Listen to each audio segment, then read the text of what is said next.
আজকের ভিডিও হচ্ছে রাজনৈতিকের এখন বর্তমানে যে অবস্থা চলতেছে, তো এই বিষয় নিয়ে আজকে কিছু গুরুত্বপূর্ণ কথা বলবো। অবশ্যই ভিডিওটি শেয়ার করে দেন আপনারা।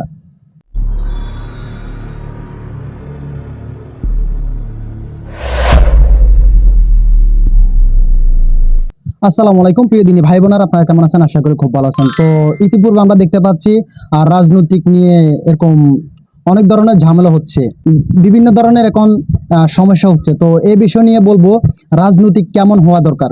তো সাহাবাই কেরাম কেমন রাজনৈতিক করছে এই বিষয়ে আমি কিছু কথা বলার জন্য চেষ্টা করব, আর কিছু কোরআনের আয়াত সংগ্রহ করছি আপনাদের মাঝে এগুলো শেয়ার করব। অবশ্যই আপনারা এগুলো একটু ধৈর্য সহকারে দেখতে থাকুন।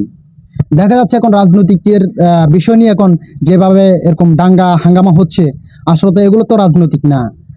রাজনৈতিক এখন বর্তমানে দেখা যাচ্ছে মারামারি কাটাকাটি এগুলো মানে অত্যন্ত ঘটনাগুলো ঘটতেছে, কিন্তু রাজনৈতিক তো এমন হওয়ার কথা না। রাজনৈতিক হবে শান্তি। কারণ সাহাবাই কেরাম যখন রাজনৈতিক করছে তখন এরকম মানুষের সুযোগ সুবিধা পেয়েছেন, আর যেরকম হজরত ওমর রাদিয়াল্লাহু তাআলা আনহুর ঘটনা পাওয়া যায়। তো এই বিষয় নিয়ে পবিত্র কোরআনে কি বলতেছে আপনাদেরকে একটু স্ক্রিনে দেখাবো। অবশ্যই আপনারা ভিডিওটি দেখতে থাকুন এবং কথাগুলো শুনতে থাকুন। খোলাফায়ে রাশিদিন হজরত আবু বকর, হজরত উমর ও হজরত ওসমান রাজিয়াল্লাহু আনহুম মূলত কোরআনের মৌলিক নীতি যেমন পারস্পরিক পরামর্শ, শুরা, নিরপেক্ষ ন্যায়বিচার, ইনসাফ এবং শাসনভারকে আমানত হিসাবে গণ্য করার মাধ্যমে রাষ্ট্র পরিচালনা করেছেন। ১. পরামর্শভিত্তিক শাসন ব্যবস্থা। শুরা খোলাফায়ে রাশেদিন রাষ্ট্রীয় যে কোনো গুরুত্বপূর্ণ সিদ্ধান্তে সাহাবীদের মতামতকে প্রাধান্য দিতেন। আরবি وأمرهم شورى بينهم বাংলা তর্জমা।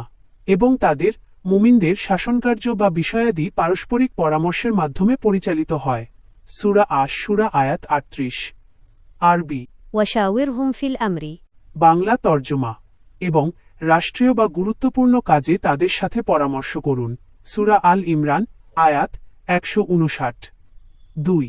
নিরপেক্ষ ন্যায়বিচার প্রতিষ্ঠা, ইনসাফ, বিচার ব্যবস্থা ও আইন প্রয়োগের ক্ষেত্রে তারা ধনী দরিদ্র, স্বজন বা সাধারণ প্রজার মধ্যে কোনো পার্থক্য করতেন না। আরবি إن الله يأمر بالعدل والإحسان বাংলা তর্জমা। নিশ্চয়ই আল্লাহ ন্যায়পরায়ণতা, ইনসাফ এবং এহসান, উত্তম আচরণ করার নির্দেশ দিচ্ছেন। সূরা আন-নাহল আয়াত ৯০। ৩.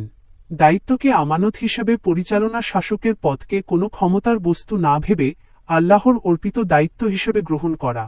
আরবি إن الله يأمركم أن تؤدوا الأمانات إلى أهلها وإذا حكمتم بين الناس أن تحكموا بالعدل বাংলা তর্জমা।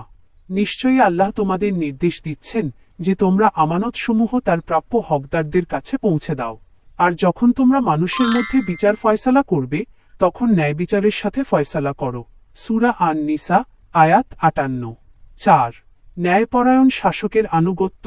কোরআন ও সুন্নাহর ভিত্তিতে পরিচালিত শাসকের আনুগত্য করা জনগণের জন্য আবশ্যক। আরবি يا أيها الذين آمنوا أطيعوا الله وأطيعوا الرسول وأولي الأمر منكم বাংলা তর্জমা। হে মুমিনগণ, তোমরা আনুগত্য করো আল্লাহর, আনুগত্য করো রাসূলের, এবং তোমাদের মধ্য হতে যারা শাসন ক্ষমতার অধিকারী, ন্যায়পরায়ণ শাসক তাদের। সূরা আন-নিসা আয়াত ৫৯। তো আপনারা তো কোরআনের আয়াতটি শুনলেন, কোরআনের আয়াত শুনে কি বুঝতে পারলেন?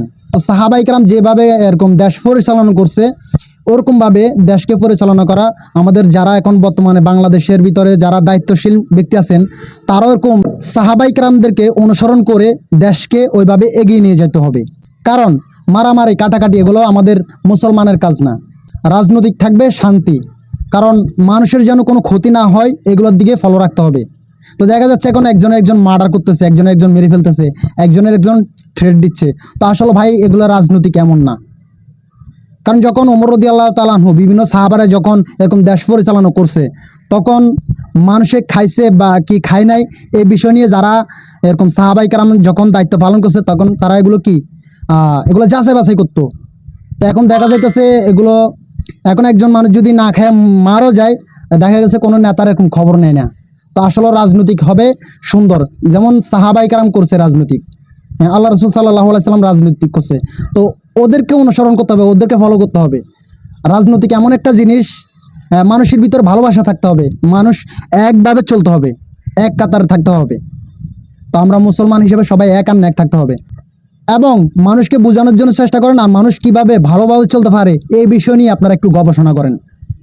মানুষ যেভাবে এরকম দিশাহারা হয়ে যাচ্ছে, আসলে এগুলো আমরা কখনো ভাবিনি এগুলো হবে যে এরকম বিভিন্ন জায়গাতে এরকম মারামারি হচ্ছে, কাটাকাটি হচ্ছে, এগুলোর জন্য একটা কড়া আইনের ব্যবস্থা করতে হবে।